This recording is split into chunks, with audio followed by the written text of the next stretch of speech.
नमस्ते dear viewers. आज के इस वीडियो में हम लोग क्वेश्चन पेपर डिस्कस करने वाले हैं स्टैटिस्टिकल मैकेनिक्स का। मेरे प्यारे व्यूअर्स, ये जो क्वेश्चन पेपर हमारे पास है, ओके, ये क्वेश्चन पेपर जो है 2018-21 के सेशन का क्वेश्चन पेपर है, ओके, है ना। और ये रिसेंट क्वेश्चन पेपर है, 2021 का एंड में ये एग्ज़ाम हुआ था, है ना। सो यहाँ पर आपको पता है दो ग्रुप्स होते हैं। ग्रुप ए जिसमें दो तरह के क्वेश्चंस होते हैं, एक very short answer type questions और एक short answer type questions, okay. तो वेरी शॉर्ट आंसर टाइप्स के लिए यहाँ पे हम लोगों ने आंसर्स लिखा है और कुछ आंसर्स आपके लिए छोड़ दिया है ना। और जो लॉन्ग आंसर टाइप है, जो भी क्वेश्चंस, उनको हम लोग यहाँ पर थोड़ा डिस्कस करेंगे, ठीक है। सो ग्रुप ए में जो सबसे पहला क्वेश्चन हमारे पास है ना, वेरी शॉर्ट आंसर टाइप, उसका पहला क्वेश्चन क्या है, डिफाइन स्पेसिफिक हीट। अब स्पेसिफिक हीट क्या है, आप पढ़ते आ रहे हैं क्लास 11th 12th, है ना, पढ़ते आ रहे हैं। बेसिकली किसी भी एक 1 ग्राम सब्सटेंस का टेम्परेचर 1 केल्विन कह लो, है ना, उतना इंक्रीज करने में, है ना, जितना अमाउंट ऑफ हीट, जितना क्वांटिटी ऑफ हीट हमें लगता है, उसे हम लोग क्या कहते हैं, स्पेसिफिक हीट कहते हैं। यहाँ पर हम लोगों ने इसे लिखा भी है ना, देख पा रहे होंगे आप, ओके। दूसरा है what is the basic difference between classical and quantum statics. देखो, बेसिक और मेन डिफरेंस जो होता है ना क्लासिकल और क्वांटम स्टैटिक के बीच, वो ये होता है कि मेरे प्यारे व्यूअर्स, क्लासिकल स्टैटिक्स में, है ना, जो हमारे पास पार्टिकल्स मौजूद होते हैं ना सिस्टम में, वो डिस्टिंग्विशेबल होते हैं, आप आसानी से उनके बीच डिस्टिंग्विश कर पाओगे। लेकिन है ना, ये जो क्वांटम स्टैटिक्स है, इसमें जो पार्टिकल्स होते हैं ना, वो आइडेंटिकल होते हैं, अर्थात ये इनडिस्टिंग्विशेबल होते हैं। आप इनमें क्या है, डिस्टिंग्विश करना थोड़ा मुश्किल हो जाता है, okay. So this is the main and basic difference. जैसे कि यहाँ लिखा है हम लोगों ने, in classical statistics particles are distinguishable, but, है ना, on the other hand in quantum statistics particles are indistinguishable, okay. Now next है आपका एक्सप्लेन रिलेटिविस्टिक फर्मी गैस। देखो, रिलेटिविस्टिक फर्मी गैस अर्थात आइडियल फर्मी गैस क्या है, इसके बारे में थोड़ा एक्सप्लेन करना है, 3-4 लाइन आप लिख लो, ओके। नेक्स्ट है आपका explain what do you mean by black body radiation. देखो, बेसिकली ब्लैक बॉडी क्या होता है। ब्लैक बॉडी एक्चुअली एक ऐसा बॉडी है जो हर प्रकार के फ्रीक्वेंसी का रेडिएशन को अब्जॉर्ब भी करता है और इमिट भी करता है, ओके, उसे कहते हैं ब्लैक बॉडी। और ब्लैक बॉडी जो रेडिएशन इमिट करता है, that radiation is called as black body radiation, okay. So this is what यहाँ पूछ रहा है कि आप क्या समझते हैं ब्लैक बॉडी रेडिएशन से, that's what you have to write here, okay.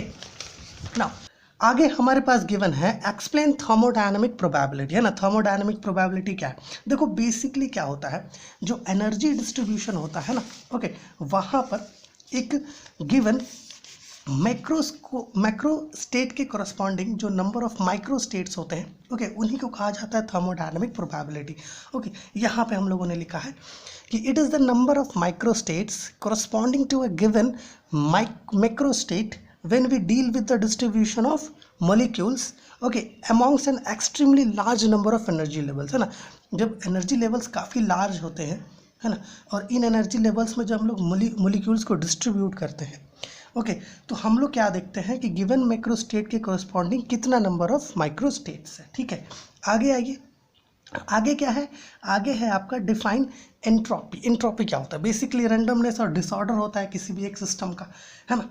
अगला क्वेश्चन है आपका write down the distribution formula for Fermi Dirac statistic. देखो, फर्मी डिराक स्टैटिस्टिक के लिए हमें क्या करना है, डिस्ट्रीब्यूशन फार्मूला लिखना है। आपको पता है, लिख सकते हो आप, है ना, Ni, है ना, is equal to Gi by, है ना, ई पे पावर होता है कुछ, एंड इधर क्या होता है, प्लस में होता है ना, कुछ इस प्रकार से होता है। ई का पावर आप खुद से यहाँ पे सब्सटीट्यूट करिए, ओके, कुछ चीज़ आपके लिए छोड़ देते हैं, है ना। अगला हमारा क्वेश्चन है कि explain what do you mean by Chandrashekhar mass limit, है ना। यहाँ पर देखिएगा प्यारे व्यूअर्स, यहाँ पर explain what do you mean by Chandrashekhar mass limit. Basically Chandrashekhar mass limit क्या है, देखिए एक्चुअली होता क्या है, ये एक्चुअली एक लिमिटिंग मास है जहाँ पर कोई भी एक स्टार जो है ना, वो क्या होता है, अपने डेड एंड पर पहुँच जाता है, उसका लाइफ का डेड एंड होता है, और वहाँ पर वो वाइट ड्वार्फ स्टार बन जाता है। जैसा कि यहाँ पे हम लोगों ने लिखा है, आप देख पा रहे होंगे कि the maximum mass at which, okay, eight which a star near the end of its life cycle can become a white dwarf, okay, and above which the star will collapse, okay. उस मास से ज़्यादा अगर मास हो जाए तो हमारा जो star है वो या तो कोलैप्स कर जाएगा, है ना, ताकि वो न्यूट्रॉन स्टार या ब्लैक होल बना सके, ठीक है। This is what Chandrashekhar mass limit, है ना, इतना लिखोगे इसमें काफ़ी है इतना, ठीक है। अगला है व्हाट इज बोसोन। बोसोन क्या है, बेसिकली ये एक सब एटमिक पार्टिकल है ना, जो बोस आइंस्टाइन स्टैटिस्टिक को या बोस आइंस्टाइन डिस्ट्रीब्यूशन को फॉलो करता है, ठीक है। यहाँ पे लिखा है, आप देख सकते हो। अगला है राइट डाउन साकुर टेट्रोट इक्वेशन। गिब्स पैराडॉक्स को जब आप, है ना, पढ़ रहे होते हैं, उसी में एक इक्वेशन मिलता है जिसको कहते हैं साकुर टेट्रोट इक्वेशन, जो कुछ इस प्रकार का दिखता है। अब देखो एक्सप्रेशंस में ना कुछ कुछ डिफरेंसेस होती है ना। मान लीजिए आप कोई और बुक ले रहे हैं, हम लोग कोई और बुक ले रहे हैं, है ना, तो उसमें क्या होता है, एक्सप्रेशंस में थोड़ा डिफरेंस आता है, तो इसके लिए, है ना, कोई माइंड मत करिएगा, ठीक है। अगला क्वेश्चन जो है शॉर्ट आंसर टाइप है, 5 मार्क्स का होता है। दो ऑप्शन, है ना, 2 ऑप्शन यहाँ पर गिवन है, बट कभी कभी एक ही क्वेश्चन रहता है ना। एक है आपका discuss properties of liquid helium, है ना, और एक है lambda transition of helium 4। Okay, so basically देखो होता क्या है, हमें प्रॉपर्टीज़ डिस्कस करना है यहाँ पर, किसका, लिक्विड हीलियम का। तो प्रॉपर्टीज़ जो है ना हम लोग डिस्कस नहीं कर पाएंगे। ओके, प्रॉपर्टीज़ जो है हम लोग यहाँ पर डिस्कस नहीं कर पाएंगे, तो हम लोग क्या करते हैं, आपको ये प्रॉपर्टीज़ दे देते हैं, आप जो है इसका स्क्रीनशॉट ले लीजिए, है ना, और इन प्रॉपर्टीज़ को क्या करिए, लिख लीजिए, ठीक है। These are the properties of liquid helium at low temperature, ठीक है। ओके, नाउ अब चलते हैं हम लोग ग्रुप बी में, जहाँ पर लॉन्ग आंसर टाइप क्वेश्चंस होते हैं, ठीक है। क्या होते हैं, लॉन्ग आंसर टाइप क्वेश्चंस होते हैं। 5 क्वेश्चंस होता है, 3 करना होता है ना। यहाँ पर देखिए, deduce Maxwell Boltzmann law for the distribution of molecules in a gas. देखो हमें क्या करना है, मैक्सवेल बोल्ट्जमैन डिस्ट्रीब्यूशन लॉ को यहाँ पर ऑब्टेन करना है, डिड्यूस करना है ना।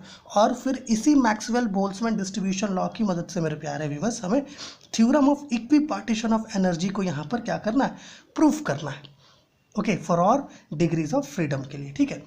यहाँ पर देखिएगा, deduce Maxwell Boltzmann law for the distribution of molecules in a gas. Okay, use the law to prove the theorem of equipartition of energy among various degrees of freedom of the molecule. Okay, क्योंकि अगर आपने equipartition theorem पढ़ा होगा तो आपको पता होगा कि वहाँ पर जो है हम लोग किसका, इस मैक्सवेल, है ना, एम्बी डिस्ट्रीब्यूशन लॉ का प्रयोग करते हैं, है ना, इंड में। ओके, आगे है आपका derive general expression of partition function. देखो पार्टीशन फंक्शन का एक जनरल एक्सप्रेशन होता है ना। पार्टीशन फंक्शन को बेसिकली z से रिप्रेजेंट करते हैं, जो इक्वल होगा आपका समेशन जी आई ई पे power minus E I by K T, है ना। कुछ इस प्रकार का जो है हमारा जनरल एक्सप्रेशन होता है किसका, पार्टीशन फंक्शन का। z is equal to summation G I E पे power minus E I by K T. Okay, and फिर क्या कह रहा है, how partition function is related to different thermodynamic quantities. देखो होता क्या है ना कि हमारा जो थर्मोडायनेमिक फंक्शंस है इसको हम लोग क्या करते हैं, पार्टीशन फंक्शन के टर्म्स में लिखते हैं, है ना। या फिर आप ऐसा कह सकते हो कि जो थर्मोडायनेमिक क्वांटिटीज़ है इनको हम लोग पार्टीशन फंक्शन के टर्म्स में लिखते हैं। कौन कौन से क्वांटिटीज़ होते हैं, ये सारे क्वांटिटीज़ होते हैं। यहाँ पर देखिए, है ना, इंट्रॉपी, है ना, पार्टीशन फंक्शन के टर्म्स में लिखते हैं इंट्रॉपी को। Average energy, Helmholtz free energy, pressure, okay, heat capacity, Gibbs free energy, है ना, जिब्स फ्री एनर्जी, है ना। इन सब को हम लोग क्या करते हैं, इसके पार्टीशन फंक्शन के टर्म्स में लिखते हैं। सब रिलेटेड होते हैं, छोटा छोटा डेरिवेशंस होता है ये सारा, ठीक है। उसी को यहाँ पर करना है ना। क्वेश्चन नंबर 4 समझ गए होंगे, derive general expression of partition function. Okay, how partition function is related to different thermodynamic quantities, ये हमें करना है। अगला जो क्वेश्चन है मेरे प्यारे व्यूवर्स, वो क्या है, डिराइव एंड डिस्कस। ओके, हमें यहाँ पर डिराइव भी करना है और डिस्कस भी करना है, किसकी मदद से, प्लैंक्स लॉ की मदद से, ठीक है। पूरा क्वेश्चन सही से पढ़िएगा। Drive and discuss veins distribution law, okay, veins displacement law, Stefan Boltzmann law using planks law, है ना। प्लैंक्स लॉ जो है इसकी मदद से हमें क्या करना है, veins distribution law, veins displacement law और स्टीफन बोल्ट्जमैन लॉ को ड्राइव भी करना है और उसके बारे में यहाँ पर थिंग्स को डिस्कस भी करना है। ओके, सो बेसिकली आप यहाँ क्या करोगे, जो रिजल्ट्स है उसको डिस्कस करने का ज़्यादा कोशिश करना, ठीक है। चलिए आगे चलते हैं। अगला हमारा क्वेश्चन है कि derive Bose Einstein distribution law. Bose Einstein distribution law जो है उसको यहाँ पर डिराइव करना है। ओके, अब थोड़ा यहाँ पर गौर कीजिए, आपने इस पूरे क्वेश्चन पेपर में क्या गौर किया होगा आपने कि बोस आइंस्टाइन भी यहाँ पर है, मैक्सवेल बोल्ट्जमैन भी है ना। इसके पहले हमें फर्मी डिराक भी मिल चुका है। इट मीन्स है कि ये तीनों ही आ जाता है ना, किसी ना किसी फॉर्म में ये तीनों ही आ जाता है। सो बेसिकली आप मैक्सवेल बोल्ट्जमैन स्टैटिस्टिक, ओके, मतलब Maxwell Boltzmann distribution law, Bose Einstein distribution law, Fermi Dirac distribution law, इन तीनों को पढ़ लीजिएगा, ठीक है। ओके, सो डेरिवेशन आप कर सकते हो बोस आइंस्टाइन डिस्ट्रीब्यूशन लॉ का। ओके, आगे क्या क्वेश्चन है, under what condition it becomes Maxwell Boltzmann distribution law. देखो ये बड़ा इंपॉर्टेंट चीज़ है। देखो एक कंडीशन होता है ना, जिस कंडीशन पर हमारा बोस आइंस्टाइन डिस्ट्रीब्यूशन लॉ और Fermi Dirac distribution law Maxwell Boltzmann distribution law बन जाता है। ओके, वो कंडीशन क्या है, यहाँ पर हम लोगों ने लिख कर रखा है, आप थोड़ा सा इस कंडीशन को देख लीजिए।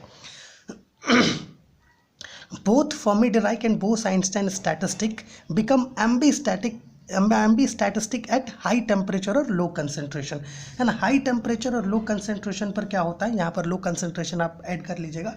ओके, हमारा जो फर्मी डिराक स्टैटिस्टिक है और जो बोस आइंस्टाइन स्टैटिस्टिक है, ये क्या हो जाता है, मैक्सवेल बोल्ट्जमैन डिस्ट्रीब्यूशन लॉ बन जाता है, ठीक है। क्योंकि बेसिकली जो ये दोनों होते हैं ना, ये लो टेम्परेचर्स पर होते हैं, ठीक है। अगला क्वेश्चन है हमारा, what are the differences between bosons and fermions. Bosons और फर्मियंस के बीच का डिफरेंस देना है आपको। सो बेसिकली बोसॉन्स क्या है, सब एटॉमिक पार्टिकल्स है जो Bose Einstein distribution law follow करते हैं। फर्मियंस क्या है ना, ये भी सब एटॉमिक पार्टिकल्स है, लेकिन ये फर्मी डिराक स्टैटिस्टिक फॉलो करते हैं ना।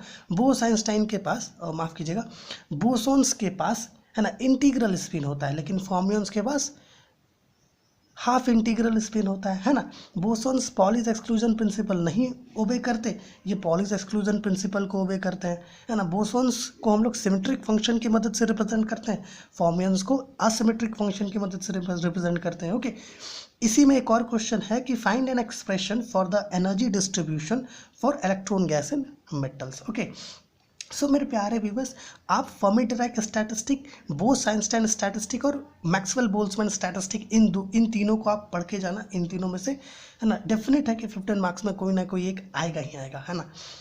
मे बी 2 आ जाए, है ना। और ये तीनों से क्वेश्चन ये लोग टच करता है, ठीक है। सो इस वीडियो में हम लोगों ने क्या किया, हम लोगों ने क्वेश्चन पेपर डिस्कस किया, किसका, स्टैटिस्टिकल मैकेनिक्स का। और ये 2021 का क्वेश्चन पेपर है। हम लोग एक और क्वेश्चन पेपर डिस्कस करेंगे 2020 का, ठीक है। सो चलिए मिलते हैं आपसे अगले वीडियो में।